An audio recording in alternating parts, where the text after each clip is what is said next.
Hi hello friends, welcome back to our YouTube channel. SSC staff selection commission పేరు వింటేనే competition గుర్తొస్తుంది కదా. అలాంటి ఎస్ఎస్సి నుండే ఇప్పుడు భారీ నోటిఫికేషన్ రిలీజ్ అయింది. అది కూడా 3200+ వేకెన్సీస్తో.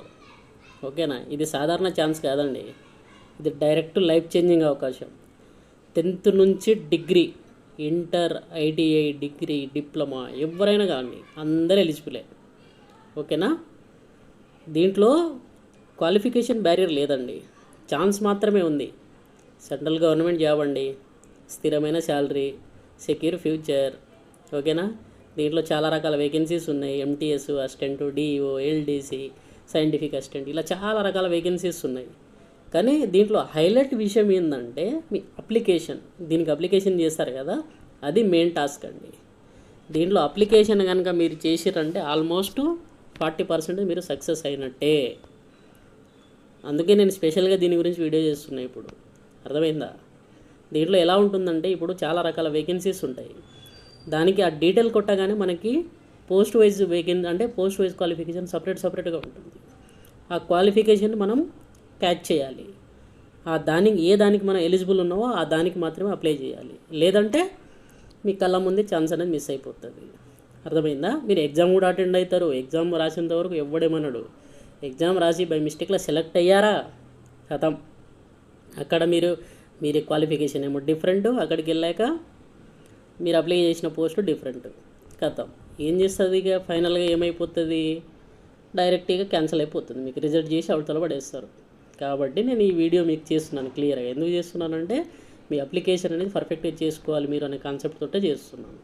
కాబట్టి ఈ ఒక్క వీడియో కనుక చూశారనుకోండి మీకు ఫుల్ క్లారిటీ అయితే వస్తుందండి. ఓకేనా, మీరు ఇప్పుడే డిసైడ్ అయిపోయింది అంటే మీరు విన్నర్ అవుతారా లేదంటే జస్ట్ వ్యూవర్గానే మిగిలిపోతారా అనేది మీ ఇష్టం అది. కానీ నేను మాత్రం క్లియర్గా చెప్తున్నాను. ఓకేనా, ఈ వీడియో మనకు నచ్చితే లైక్ చేయండి, మీ ఫ్రెండ్స్కి షేర్ చేయండి, వాళ్ళ లైఫ్ని కూడా చేంజ్ చేయండి ఈ వీడియో ద్వారా. ఓకేనా, నేను ఈ వీడియోలో క్లియర్ కట్గా చెప్తానండి, లాస్ట్ వరకు చూడండి మీరు. ఓకేనా, ఓకే అండి, ఇంకా వీడియోలోకి వెళ్దాం మనం.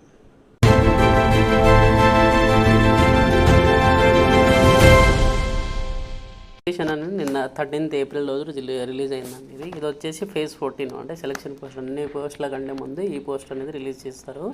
ఇది ఎందుకు రిలీజ్ చేస్తారంటే అంతకుముందు మిగిలిపోయిన అన్ని వేకెన్సీస్ని కలుపుకొని దీంట్లో మనం ఫిల్ చేస్తూ ఉంటారండి. ఇప్పుడు మన ఆన్లైన్ కనుక సబ్మిషన్ డేట్స్ అవన్నీ చూసుకుంటే ఇంపార్టెంట్ డేట్స్ ఇవి 13 అండి. అంటే ఏప్రిల్ 13 నుంచి మే 4 వరకు అప్లై చేసుకోవచ్చు. ఓకేనా, లాస్ట్ డేట్ అనేది మే 4. పేమెంట్ అనేది మే 5 వరకు చేసేసుకోవచ్చు అండి. ఓకేనా, ఏమైనా మీరు అప్లికేషన్ చేసేటప్పుడు ఏమైనా మిస్టేక్ చేశారంటే మీరు 11th నుంచి 13th వరకు అంటే మే 11th నుంచి మే 13th వరకు చేసేసుకోవచ్చు, ఎడిట్ చేసుకోవచ్చు. ఎగ్జామినేషన్ అనేది జూన్లో ఉండొచ్చు అని చెప్పేసి టీనేటివ్గా చెప్పారు వాళ్ళు. ఓకేనా, ఇక నెక్స్ట్ కనుక చూసుకుంటే మనకు దీనికి ఏజ్ లిమిట్ చూసుకుందాం మనకు. ఓకేనా, దీంట్లో ఏంటంటే ఇంపార్టెంట్ విషయం ఏంటిదంటే దీంట్లో ఇది అప్లికేషన్ చేయడం పెద్ద టాస్క్ అండి ఇది. ఎందుకంటే చాలా రీజన్స్ ఉంటాయి, చాలా రకాల వేకెన్సీస్ ఉంటాయి. అందులో మనం ఏ వేకెన్సీస్కి అప్లై చేయాలనేది మనం డీటెయిల్గా చెక్ చేసుకున్న తర్వాతనే అప్లికేషన్ చేసుకోవాలండి దీనికి. ఓకేనా, ఏజ్ లిమిట్ కనుక చూసుకుంటే 18 to 25 ఇయర్స్కి కొన్ని రకాల పోస్టులు ఉంటాయి. 18 to 27 years, 18 to 28, 18 to 30, 18 to 35, 20 to 25, 20 to 30, అలా డిఫరెన్స్ ఆఫ్ ఏజ్ ప్రూఫ్స్ అనేది ఉంటుందండి. అంటే ఏజ్ లిమిట్స్ అనేవి ఉంటుందండి. Proofs of date of birth అంటే ఏం పెట్టాలంటే 10th మేము అనేది సరిపోతుంది. ఓకేనా, ఇక ఎస్సీ ఎస్టీ వాళ్ళకి 5 years, ఓబీసీ వాళ్ళకి 3 years, ఇదంతా కామన్ అండి ఇంకా ఏజ్ లిమిట్ అనేది. ఓకేనా, ఇక నెక్స్ట్ కనుక చూసుకుంటే మనకు నోటిఫికేషన్ కూడా చాలా పెద్దగా ఉంటుంది. ఎందుకంటే వేకెన్సీ డీటెయిల్స్ చాలా డిఫరెంట్గా ఉంటుంది, మనం అది చెక్ చేసుకోవాలంటే. ఇప్పుడు ఎగ్జాంపుల్ ఇప్పుడు సెంట్రల్ రీజన్ ఓపెన్ అయింది అనుకోండి, సెంట్రల్ రీజన్లో జూనియర్ ఇంజనీర్ అనుకోండి. జూనియర్ ఇంజనీర్ కనుక కావాలి అనుకుంటే దానికి సంబంధించిన క్వాలిఫికేషన్ చూసుకోవాలి. ఇంకా హైయర్ సెకండరీ అని ఇస్తాడు, లెవెల్ అనేది ఇస్తాడు. అప్లికేషన్ ఫీజు వచ్చేసి అందరికీ 100 rupees ఉంటుంది. ఎస్సీ ఎస్టీ వాళ్ళకి, తర్వాత ఉమెన్స్ క్యాండిడేట్స్కి, ఎక్స్ సర్వీస్ మెన్ వాళ్ళకి మాత్రం ఎలాంటి ఫీ అయితే ఉండదు. ఓకేనా, ఇది ఫీజు గురించి. ఓకేనా, నెక్స్ట్ కనుక చూసుకుంటే మనం ఇప్పుడు ఎగ్జామినేషన్ సెంటర్స్ అండి. ఎగ్జామినేషన్ సెంటర్స్ కనుక చూసుకుంటే మనకు సౌత్ రీజియన్ వచ్చేసి గుంటూరు, కాకినాడ, కర్నూలు, నెల్లూరు, ఒంగోలు, రాజమండ్రి, తిరుపతి, విజయవాడ, విశాఖపట్నం, పుదుచ్చేరి, చెన్నై, కోయంబత్తూర్, మదురై, సలేం, తర్వాత తిరుచిరపల్లి, తర్వాత మన హైదరాబాద్ కనుక చూసుకుంటే హైదరాబాదు, కరీంనగర్, వరంగల్, ఓకేనా, సిద్దిపేట. ఇవి తెలంగాణకు సంబంధించినవి. ఓకేనా. ఇక ఆంధ్రాలో చూసుకుంటే గుంటూరు, కాకినాడ అవన్నీ చెప్పాను కదా. ఈ విధంగా ఎగ్జామినేషన్ సెంటర్స్ అనేది ఉంటుంది.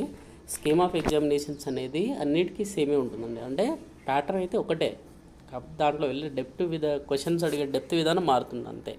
10th లెవెల్ మీద డిఫరెంట్ ఉంటుంది, ఇంటర్మీడియట్ లెవెల్ మీద కొంచెం డీప్ వెళ్తాడు, డిగ్రీ లెవెల్ మీద కొంచెం డీప్ వెళ్తాడు. అది మ్యాటర్ దీనికి సంబంధించి.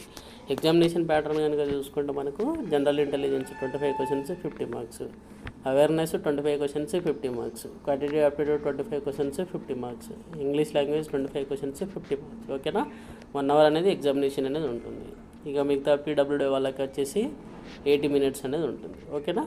ఇది దీని తర్వాత నెగిటివ్ మార్కింగ్ కనుక చూసుకుంటే 0.5 అనేది ఉంది. అంటే ఒక క్వశ్చన్కి 2 మార్క్స్, మనం కరెక్ట్గా ఆన్సర్ చేస్తే 2 మార్క్స్ వస్తుంది. నెగిటివ్ మార్క్ అంటే రాంగ్ పెడితే 0.5 మార్క్స్ అనేది పోతుంది మనకి. ఓకేనా. ఇది దీనికి సంబంధించి. ఇక మ్యాట్రికులేషన్ లెవెల్, ఈ ఎగ్జామినేషన్ ప్యాటర్ను, తర్వాత ఈ సిలబస్ నేను డీటెయిల్గా అంటే topic wise weightage, degree, inter, 10th ఈ వీటి మీద ఒక సపరేట్గా వీడియో చేస్తానండి. ఎందుకంటే ఇప్పుడు ఇది క్లియర్ చేసినా మీకు అర్థం కాదు. ఓకేనా. మళ్ళీ నోటిఫికేషన్ గురించి మాత్రమే చెప్తాను దీంట్లో. ఇక నెక్స్ట్ కనుక చూసుకుంటే మనకు దీంట్లో పోస్ట్ డీటెయిల్స్ అండి. పోస్ట్ డీటెయిల్స్ అనేది చాలా మోస్ట్ ఇంపార్టెంట్ ఇప్పుడు నేను చెప్పబోయేది. ఓకేనా. ఇది కనుక మీరు కరెక్ట్గా తెలుసుకున్నారంటే సగం అప్లికేషన్ అయిపోయినట్టేనండి. మీరు అప్లికేషన్ అనేది పర్ఫెక్ట్గా మీ క్వాలిఫికేషన్ తగినట్టు చేశారంటే మీరు 40% సక్సెస్ అయిపోయినట్టే. ఓకేనా. నేను ఎందుకు చెప్తున్నానంటే ఇది చాలా ఇంపార్టెంట్ అండి. అప్లికేషనే ఇంపార్టెంట్ దీనికి అవన్నిటికంటే. అందుకనే నేను చెప్తున్నాను క్లియర్గా. అప్లికేషన్ అనేది మోస్ట్ ఇంపార్టెంట్. ఇది అప్లికేషన్ నోటిఫికేషన్ కిందకి వెళ్దాం. ఇప్పుడు వచ్చింది చూడండి. ఇక్కడ మనకి for details information category posters please visit అని చెప్పేసి ఒక బ్లూ కలర్ లింక్ ఇచ్చారు కదా మనకి. ఇప్పుడు సెంట్రల్ రీజన్ ఉందబ్బా. సెంట్రల్ రీజియన్లో స్టెనోగ్రాఫర్ ఉంది. ఓకేనా. సెంట్రల్ రీజన్లో సెంట్రల్ రీజన్లో స్టెనోగ్రాఫర్కి వచ్చేసి ఏమి ఇచ్చాడు మనకి, 10+2 ఉంటే సరిపోతుందని చెప్పేసి ఇచ్చాడు, అంతే కదా. దాంట్లో దానికి ఇప్పుడు ఏం చేయాలి అంటే ఇంటర్మీడియట్ వాళ్ళందరూ ఎలిజిబులే కాబట్టి దానికి ఏముంటాడు అంటే షార్ట్ హ్యాండ్ సర్టిఫికేట్స్ అడుగుతారు కొన్నిటికి. కాబట్టి మన ఈ ఎస్ఎస్సి సెలక్షన్ పోస్ట్ డీటెయిల్స్ అని ఉంది కదా, ఆ డీటెయిల్స్లో కనుక మనం చెక్ చేసుకుంటే మనకి క్లారిటీ అనేది వస్తుంది. ఓకేనా. ఇప్పుడు ల్యాబొరేటరీ అటెండెంట్ ఉందండి. ల్యాబొరేటరీ అటెండెంట్కి ఎవరెవరు ఎలిజిబుల్ 10+2 అని ఇచ్చాడు. ఓకేనా. హైయర్ సెకండరీ 10+2 ఉంటే సరిపోతుందని ఇచ్చాడు. కానీ ల్యాబొరేటరీ అటెండెంట్ అంటే ఏంది, ల్యాబ్కి సంబంధించిన అంటే మీకు ఫిజిక్స్ కానీ కెమిస్ట్రీ కానీ కంపల్సరీ సైన్స్ అనేది ఉండాలి అని చెప్పేసి ఇస్తాడు. ఓకేనా. ఇప్పుడు అలాగే జూనియర్ ఇంజనీర్ ఉంది. జూనియర్ ఇంజనీర్కి హైయర్ సెకండరీ వచ్చింది. హైయర్ సెకండరీ అంటే ఇంటర్మీడియట్ వాళ్ళకి అప్లై చేసుకుంటే అవుతుందా, కాదు. దీనికంటే 10+2 అనేది డిప్లొమా వాళ్ళకు ఉంటుంది మ్యాక్సిమం. ఓకేనా. డిప్లొమా ఐటీఐ వాళ్ళకు ఉంటుంది. ఆ విధంగా వేకెన్సీస్ అనేది మనం చెక్ చేసుకోవాలి. నేను దానికి సంబంధించిన వీడియో కూడా సపరేట్గా చేస్తాను. ఓకేనా. ఎలా చెక్ చేసుకోవాలి ఏందనేది కూడా ఒక సపరేట్గా వీడియో చేస్తాను.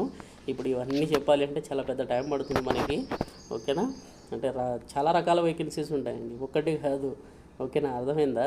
చాలా రకాల వేకెన్సీస్ అంటే 382 టైప్స్ ఆఫ్ వేకెన్సీస్ అండి, అన్ని రీజన్ కలుపుకొని. అది మొత్తం చెక్ చేయాలంటే చాలా టైం పడుతుంది మనం. అందుకనే మీరు ఏది రీజన్కి అప్లై చేయాలనుకుంటున్నారో అంటే ఒకసారి చూసుకోండి, వేకెన్సీ వైజ్గా డీటెయిల్స్ చెక్ చేసుకోండి. ఏ రీజన్లో ఎక్కువ వేకెన్సీస్ ఉన్నాయనేది క్లియర్గా చెక్ చేసుకొని ఆ రీజన్కి అప్లై చేసుకోండి. మీకంటే మీకు కన్వీనియంట్, మీరు ఉండలేరా అనేది అవన్నీ క్లియర్గా తెలుసుకొని అప్లై చేయండి.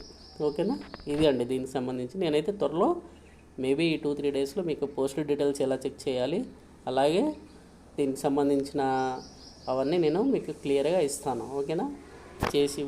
వీడియో రూపంలో ఇస్తాను. ఎగ్జామినేషన్ ప్యాటర్న్ ఫస్ట్ అయితే నేను సెలక్షన్ పోస్టు అంటే వితౌట్ ఎక్స్పీరియన్స్ లేని పోస్టులన్నీ, విత్ ఎక్స్పీరియన్స్ ఏ ఉన్నాయని, మ్యాక్సిమం ఎక్స్పీరియన్స్ గురించి అయితే ఏం చెప్పను.